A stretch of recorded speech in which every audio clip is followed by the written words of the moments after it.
শুভ সকাল আমার প্রিয় বন্ধুরা, কেমন আছো সবাই? আশা করছি সকলে অনেক বেশি ভালো আছো। আমরাও না বেশ ভালো আছি। সকাল সকাল হাজির হয়েছি নতুন সুন্দর একটি ব্লগ নিয়ে। আশা রাখছি তোমাদের অনেক ভালো লাগবে। তো ঘুম থেকে উঠে প্রত্যেক দিন বাইরের কাজগুলো আগে করি, আজকে ভাবলাম চলো ঘরের কাজগুলো আগে সারি। তো যেহেতু বাচ্চা কাচ্চা খাটে ঘুমাই, তখন আমার আর ভিডিও শ্যুট করে কোনো কাজ করতে পারি না। তো সেই কারণে বাচ্চা আজ সকাল সকাল ঘুম থেকে উঠে গেছে, ভাবলাম চলো আগে খাটটা গুছিয়ে নিই, তারপরে বাইরের কাজ করব। আর আজকে অনেকগুলো বাসন ছিল, যেগুলো আমি ঘুম থেকে উঠে আগে মেজে নিয়েছি। আর আজকে না এই বেডশিটটা চেঞ্জ করব, আর এক্ষুনি গরম পানিতে ভিজিয়ে পুকুর থেকে কেচে আনবো। তো সেই কারণে ভাবলাম আগেই বেডশিটটা তুলে দিয়ে একটু গরম পানিতে ভিজিয়ে রাখবো, তাহলে করে যখন কাচতে যাব ময়লাটা উঠে যাবে। আর আজকে রান্নাবান্নারও অনেক কিছু আছে, তোমাদের সঙ্গে শেয়ার করব। অবশ্যই তোমরা পাশে থেকো, তোমাদের অনেক ভালো লাগবে। জোড়া উনুনে এতটা তাড়াতাড়ি রান্না হয়ে যায়, সেটা তোমরা হয়তো যদি আমার মতো করতে অবশ্যই বুঝতে পারতে।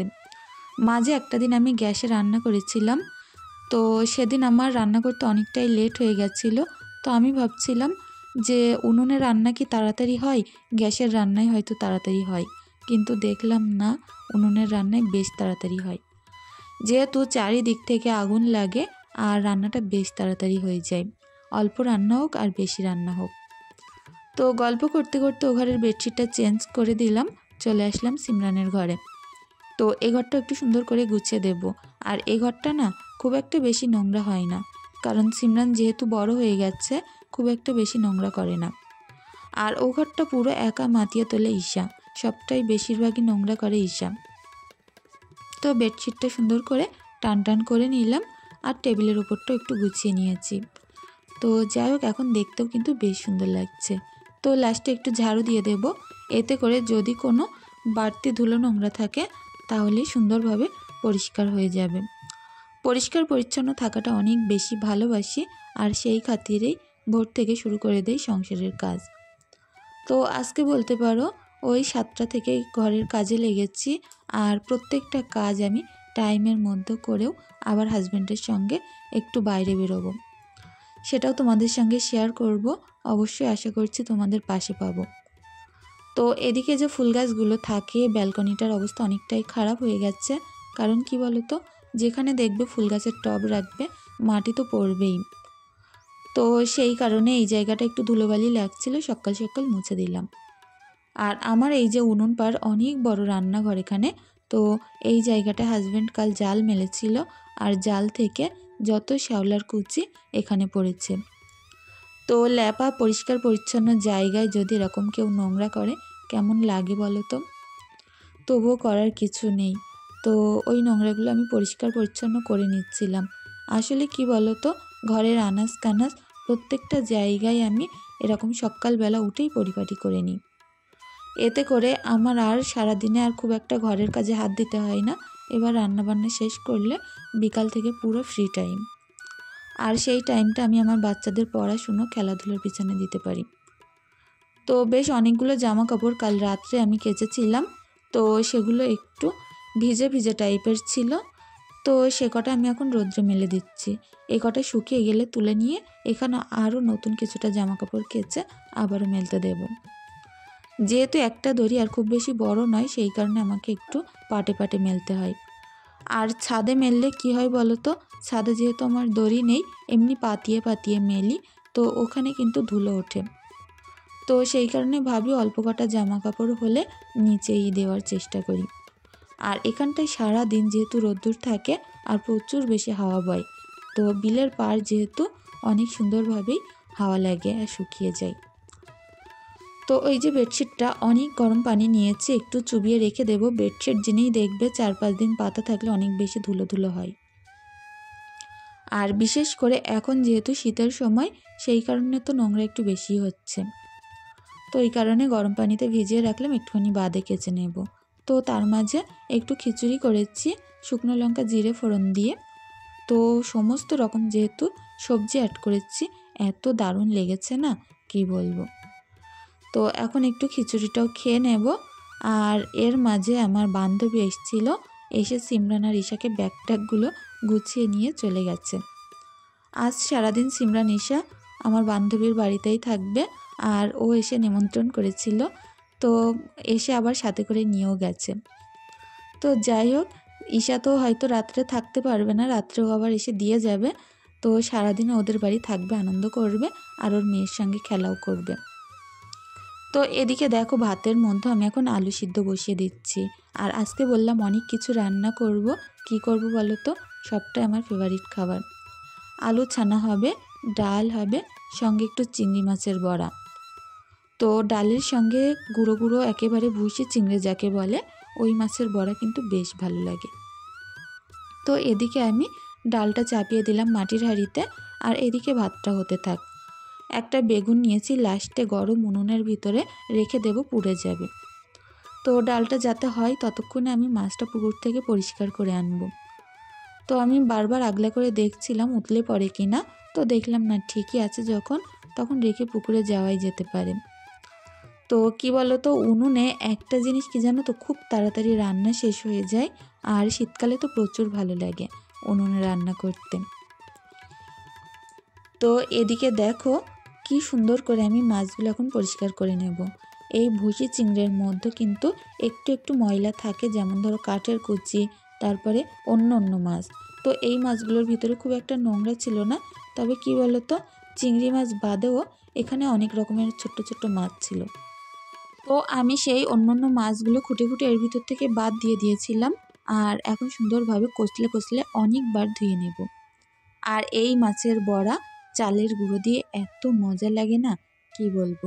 আমি এতে বেসন ব্যবহার করব না, কারণ বেসন দিলে ভ্যাদ ভ্যাদ করবে। তো সেই কারণে চালের গুঁড়ো দেবো, রাত্রে পর্যন্ত একেবারে মচমচ করবে। শীতকালে এই সকল জিনিস কিন্তু বেশ ভালো লাগে। তো যাই হোক, দেখো মাছটা পুরো নিংড়ে নিংড়ে এর থেকে পানিগুলো বের করে নিলাম, আর এখন এটা মাখিয়ে নেব।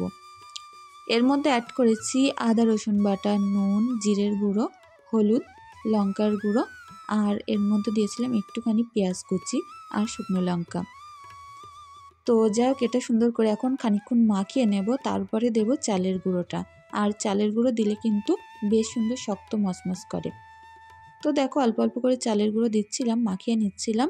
একটু আঠালো আঠালো টাইপের করব, যাতে করে বড়াগুলো দিতে গিয়ে না ভেঙে যায়। তো অনেক সুন্দরভাবে মাখিয়ে নিলাম, আর ওদিকে আমার ডালটাও সিদ্ধ হয়ে গেছে। তো দেখো, একটু নেড়ে নিচ্ছিলাম, উতলে পড়ে যাওয়ার ভয় ছিল, তো সেই কারণে। তো এই ডালটা না এত ভালো, কি বলবো। আমি বসিয়ে জাস্ট মাছটা ধুতে গেছি, আর মাছ মাখিয়ে আনতে আনতে ডালটা সিদ্ধ হয়ে গেছে। এর মধ্যে কাঁচা লঙ্কা, তেজপাতাটা দিয়ে দিলাম, আর আরও একটুখানি সিদ্ধ হয়ে গেলে তারপরে এই নুন হলুদটা অ্যাড করব। তো ডালটা এখন ওপাশে আস্তে আস্তে হতে থাক, আর এপাশে আমি বড়া কটা ভেজে ফেলবো। তো সরিষার তেল দিয়েই ভাজবো, বাড়িতে যে রিফাইন তেল আনা ছিল ফুরিয়ে গেছে। তো দেখো, সুন্দর করে বড়াগুলো ঠিক সুন্দর শেপ সাইজ করে করে ভেজে নিচ্ছি। আর এত মজার হয়, এভাবে একবার বড়া করে দেখো, চালের গুঁড়ো দিয়ে শুধু, ভালো লাগবে। আর হাতে যদি আর একটু সময় থাকতো, এর মধ্যে মুসুরির ডাল বেটে দিতাম। তো যেহেতু হাতে সময় অনেক কম, সেই কারণে আর ডালটা বেটে দেওয়ার টাইম পেলাম না। এক্ষুনি আবার হাজব্যান্ডকে নিয়ে ডাক্তারের কাছে নিয়ে যাব, তো সেই কারণে রান্না বান্নাগুলো আজকে একেবারে কম সময়ের মধ্যে পুরো বাংলা রান্না করছিলাম। তো যাই হোক, আমার হাতে যেদিন সময় কম থাকে, ডাল আলু চানার সঙ্গে এরকম একটা দুটো বড়া বানিয়ে নিই, এতে করে বেশ তাড়াতাড়ি আমার রান্নাটাও শেষ হয়ে যায়। আর বললে হয়তো বিশ্বাস করবে না, আজকের রান্নাটা আমি পুরো করেছিলাম 45 মিনিটের মধ্যে, বেশ তাড়াতাড়ি হয়ে গেছিলো। তো যাই হোক, এটা হয়তো এখন শুকনোর সময় বলে হচ্ছে, বর্ষাকালে উনুন ধরতে কিন্তু একটু লেট হয়, তখন রান্নাটাও বেশ দেরি হয়। তো অনেকগুলোই বড়া হয়েছে, তো অল্প একটুখানি এখনও ছিল মাখাটা, তো ভাবলাম একটুখানি রেখে আর কি করব, এগুলো ভেজে ফেলি। সন্ধ্যাবেলা যখন আমার বান্ধবী আসবে, ওকেও একটু খেতে দেব, তো সেই কারণে বেশি করে ভেজে নিলাম। আর ডালটা সিদ্ধ হয়ে গেছে, এর মধ্যে নুন হলুদ অ্যাড করে নিলাম, আর সুন্দর করে ঘুটে নেব, নিয়েই এতে ফোড়ন দিয়ে দেব। তো ফোড়নে আমি ব্যবহার করব পেঁয়াজ আর রসুন বেশি করে দেব, আর সঙ্গে শুকনো লঙ্কা। যে কোনো সবজির মধ্যে আমি একটু রসুন বেশি খেতে ভালোবাসি। দেখো কতগুলো রসুন দিয়েছি, আর পেঁয়াজ দিয়েছি অল্প কটা, আর দুটো এরকম শুকনো লঙ্কা চিড়ে দিয়েছি। তো যাই হোক, এটা সুন্দর করে লাল লাল করে ভাজা করে ডালের মধ্যে তুলে দেব। ডালের স্বাদটা পুরো অন্যরকম করে দেবে এই রসুন থেতো। তো আমি যে কোনো সবজিতে আদা ব্যবহার করি আর না করি, রসুনগুলো বেশি করে দিই, কারণ রসুন খেতে আমি অনেক ভালোবাসি। তো যাই হোক, ওদিকে ফোড়ন দেওয়া হয়ে গেল, এদিকে আবারও একটুখানি পেঁয়াজ শুকনো লঙ্কা ভাজা করব আলুটা ছানা করার জন্য। তো চলো, কাজগুলো করতে করতে আমার কিছু বন্ধুদের কমেন্টে রিপ্লাই দিয়ে দিই। শারমিন, সিমু, নিশার রান্নাঘর, ডলি, আসিফার জানা, মনির সংসার, দীপা দে, তুতুল, রুমা ব্লগস। তো আমার এই সকল বন্ধুদেরকে জানাই অনেক অনেক ভালোবাসা, আর হালিমা বোনকেও জানাই অনেক ভালোবাসা। বীরভূম থেকে দেখছো, শুনে অনেক ভালো লাগলো যে এত দূর থেকে আমার কোনো এক বন্ধু আমার ভিডিও দেখে। তো সকলে অনেক ভালো থেকো। এদিকে আমার রান্না বান্না কমপ্লিট, চলে আসলাম পুকুর পাড়ে। তো এখন এই যে জামা কাপড় আবারও কটা হয়েছে, সেগুলো কাচবো। সারা দিন বলতে পারো বাসন মাজা, জামা কাপড়, এগুলো যে আমার কতবার ধোয়া পরিষ্কার করতে হয় তার কোনো ঠিক ঠিকানা নেই। সংসারটা পরিষ্কার পরিচ্ছন্ন রাখতে সকাল 7টা থেকে রাত পর্যন্ত এভাবেই চলতে হয়, আর একা হাতে সবটাই গুছিয়ে করি। এতে করে আমার কাজগুলো না অনেক সুন্দর হয়ে যায়। বসে থাকলে হয়তো থাকাই যেতে পারে, তো একার সংসার বুঝতেই পারছো, কেউ তার কিছু বলবে না, তবুও নিজের পরিষ্কার পরিচ্ছন্ন থাকাটা নিজের মনের ব্যাপার। আমরা যদি নোংরা থাকতে চাই থাকতেই পারি, আর আমরা যারা মনে করি না না পরিষ্কার থাকবো, একটু সুন্দর করে সংসারটা গুছিয়ে করব, হয়তো কাজের পরিমাণটা একটু বেশি থাকে, তবে কাজ করলে আমাদের যে শরীরটা খারাপ হবে তার কোনো মানে নেই। কাজের মাধ্যমে আমাদের শরীরটা, মনটা সবটাই ভালো থাকে। তো সবথেকে বেশি এনার্জি যেটা দেয়, তোমাদের সঙ্গে একটা সত্যি কথাই বলি, যে আমার যে ফুল গাছগুলো লাগানো আছে, সন্ধ্যাবেলার টাইমে ওখানে গিয়ে 10 মিনিট কি 15 মিনিট দাঁড়ালে না, কি ওদের পিছনে একটু সময় দিলে আমার মনটা পুরো ভালো হয়ে যায়।